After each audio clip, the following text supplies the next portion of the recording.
हे खरं तर एक मध्यंतरी व्हॉट्सअपवर एक छानपैकी एक हे आलं होतं, आपल्याला एक क्लिप आली होती. एक महिला असं ती आपली मडकी विकत असते, पाण्याची मडकी विकत असते आणि त्याच पद्धतीनं TET सारखे पेपर फुटतायत तुमचे आता नीटचे पेपर फुटतायत तुमचे. मागच्या वर्षीची पुनरावृत्ती या वर्षी झाली आणि हा नीटचा पेपर फुटलेला आहे. देशाच्या यंत्रणेचं, राज्य सरकारचं, केंद्र सरकारचं हे पूर्णपणे अपयश आहे. की हे सरकार युवकांच्या बाबतीत अतिशय निष्काळजी ठरलेलं आहे. युवकांच्या भविष्याशी ते खेळत आहे. पेपरफुटीमुळं परत त्यांना ती एक्झाम द्यायला लागते. त्यांची मानसिकता नाही राहिलेली परीक्षा द्यायची. आपण पाहताय महाधुरळा.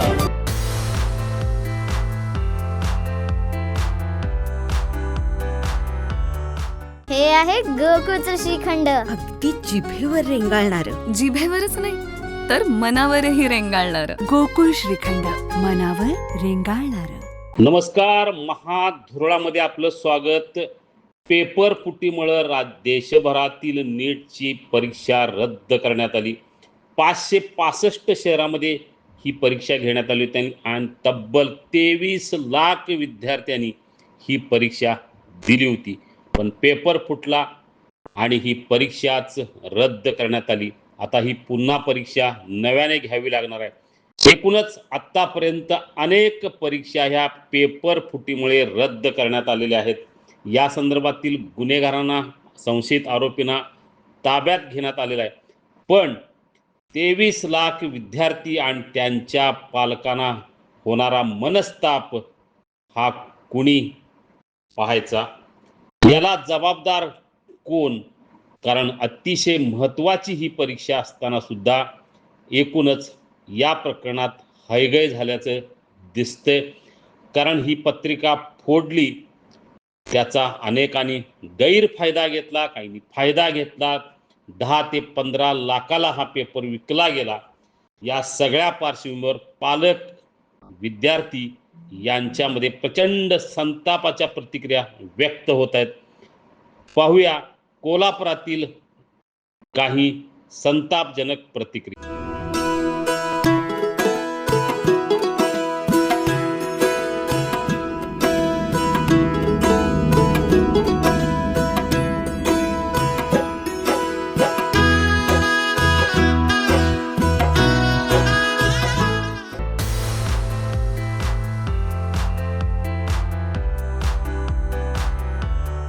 हे खरं तर एक मध्यंतरी व्हॉट्सअपवर एक छानपैकी एक हे आलं होतं, आपल्याला एक क्लिप आली होती. एक महिला असं ती आपली मडकी विकत असते, पाण्याची मडकी विकत असते आणि तो पुरुष तो मडकी घेत असतो थंड पाण्यासाठी त्या उन्हाळ्यात. तर तो म्हणतो हे फुटणार आहेत का? तर ती म्हणते का आमदार खासदार आहेत काय फुटाला? ही मडकी आहेत म्हणली, ही आमदार खासदार फुटणारी मडकी नाही आहेत. त्याच पद्धतीनं TET सारखे पेपर फुटतायत तुमचे आता नीटचे पेपर फुटतायत तुमचे. फुटायचं काय राहिलं आता या महाराष्ट्रात, देशामध्ये? ज्या लोकांनी, ज्या विद्यार्थ्यांनी रात्रंदिवस अभ्यास केलेला आहे, कष्ट केलेले आहेत, त्यांचा विचार कोण करणार नाही? तुम्ही त्यांचा विचार करा ना. त्यांची मानसिकता, त्या विद्यार्थी काय झाले आहेत, किती जण हातबल झालेले आहेत ती लोक. आणि हे कनेक्शन, प्रत्येक वेळी कनेक्शन नाशिक पुणे येतंय. ही विद्येची माहेरघर आहेत. नाशिकमध्ये खराच बाबा झाला, आता हा बाबा कुठला आला पेपर फोडणारा?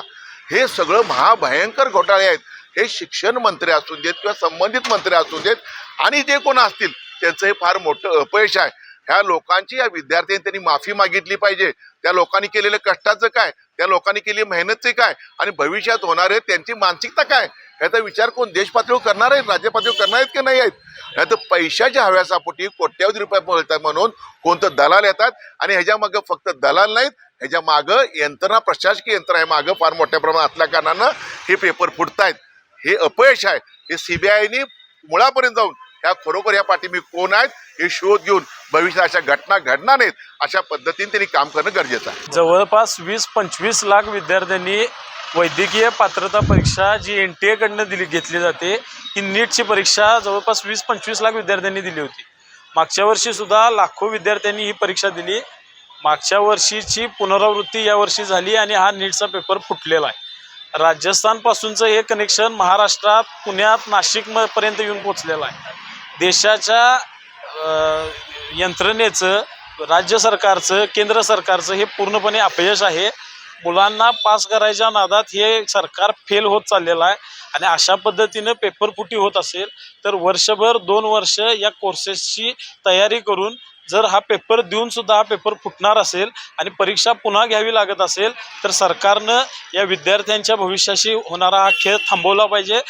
तातडीनं या सगळ्याची CBI चौकशी व्हावी, दोषींवर कारवाई व्हावी आणि विद्यार्थ्यांचं भविष्य ज्याकडे सरकारचं अजिबात लक्ष नाही आहे ह्याच्या संदर्भामध्ये सरकारनं ठोस भूमिका या संदर्भात घ्यावी आणि विद्यार्थ्यांना यातनं न्याय मिळवून द्यावा. सर्वात प्रथम तर नीट सारख्या वैद्यकीय प्रवेशासाठी घेतली जाणारी नीट सारखी परीक्षा ज्याचा पेपर लीक होतो याचे कनेक्शन नाशिकपासून आता पुण्यापर्यंत पोहोचलेले आहेत आणि मागच्या वेळीसुद्धा अशाच प्रकारचे पेपर फुटीचे प्रकार समोर आलेला आहे. यावरून सरळ साध्य होते की हे सरकार युवकांच्या बाबतीत अतिशय निष्काळजी ठरलेला आहे. युवकांच्या भविष्याशी ते खेळत आहे.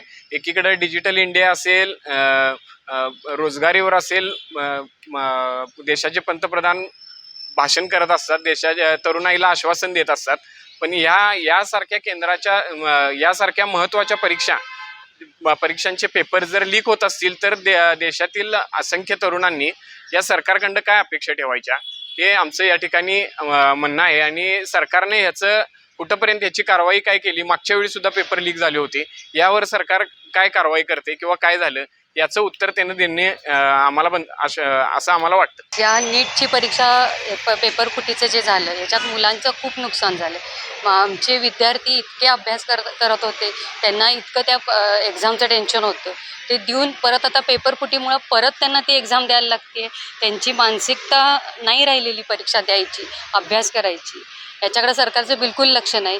मागच्या वेळेलाही तेच झालं. दरवर्षी जर असंच व्हायला लागलं तर पैसा जाणार, मुलांची विद्यार्थ्यांची मानसिकताही जाणार की नीटची परीक्षा द्यावी, परत कोणत्या नीटच्या परीक्षेकडे वळणार नाही. अशा यानं मुलांचं खूप नुकसान होईल. याच्याकडं सरकारनं जातीनं लक्ष दिलं पाहिजे एवढंच मला वाटतं. एक विद्यार्थी म्हणून असं वाटते की आता आमचा वेळ आम्ही नीटसाठी दिलेला होता, त्यासाठी 2-2 लाख पेपर आता फुटत आहे. तर यामध्ये आमचं नुकसानच आहे. वेळ वाया गेला, पैसा वाया गेला, आता पुन्हा देणे होणार नाही. त्यामुळे सरकारनं याच्याकडे बघितलं पाहिजे. त्याच्या आधी पण पेपर फुटले होते आणि ह्याच्या पुढे पण आता देऊन पेपर पण पुढे फुटतील याची काय गॅरंटी आहे हे सरकारनं बघितलं पाहिजे. तरुण हा उद्याच्या भारताचा आधारस्तंभ असतो आणि सुमारे 22 लाख विद्यार्थी ह्यावेळी नीटला सामोरे गेले असताना अचानक पेपर फुटीसारख्या घटना होऊन या देशातल्या अनेक तरुणांची स्वप्न किंवा त्यांचे कष्ट कुठं तर थांबले गेले किंवा त्याला थांबवलं गेल्यासारखी परिस्थिती सध्या भारतात झालेली आहे. आणि 22 लाख विद्यार्थ्यांनी प्रश्न विचारायचा कोणाला, त्यांना जबाबदारी सरकार हे सध्या निष्क्रिय ठरलेलं आहे आणि हे पूर्णपणे सरकारचं अपयश असं आम्हाला वाटतं.